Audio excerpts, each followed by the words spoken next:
নিপুণ আক্তার, নিপুণ MP বা মন্ত্রী, শেখ হাসিনা সরকারের কোনো দায়িত্ব ছিল না। তারপরও তার প্রভাব উৎস কী, এটা নিয়ে সবাই মোটামুটি জানতো। কিন্তু মুখ খোলার সাহস, দুঃসাহস কারো হয়নি। মুখ খোলার দুঃসাহস কেউ দেখায়ওনি। কেউ এর মধ্যে অন্যতম রাজধানীর উন্নয়ন কর্তৃপক্ষ রাজযোগ থেকেও শত শত কোটি টাকা হাতিয়ে নেওয়ার অভিযোগ রয়েছে এই নিপুণের বিরুদ্ধে। তবে মুখ খোলার দুঃসাহস কেউ দেখায় না। নিপুণ সিন্ডিকেটের অন্যতম সদস্য, রাজউকের উচ্চ মাধ্যম সরকারি ফার্মাসিস্ট সিবিএ নেতা শেখ সেলিমের লোক হিসেবে পরিচিত তিনি। তিনি শেখ সেলিমের গার্লফ্রেন্ড হিসেবে পরিচিত হিসেবে সবকিছু উনি হাতিয়ে নিয়েছে। তারপরে সে কয়টা বা মুভি করেছে দেখেন, সে লাখ লাখ টাকা, কোটি কোটি টাকার মালিক হয়ে গিয়েছে।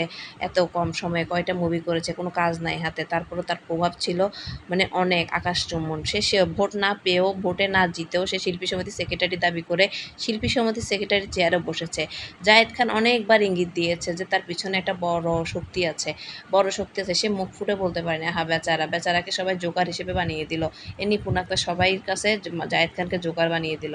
কিন্তু জায়েদ খান পুরুষ হিসেবে খারাপ না, কিন্তু নিপুণ আক্তার জায়েদ খানের সাথে অন্যায় করেছেন। এখন মনে হবে শিল্পী সমিতির নির্বাচন হলে জায়েদ খানই আবার জয়ী হবে। স্ক্রিনে দুইটা ছবি দেখতে পাচ্ছেন।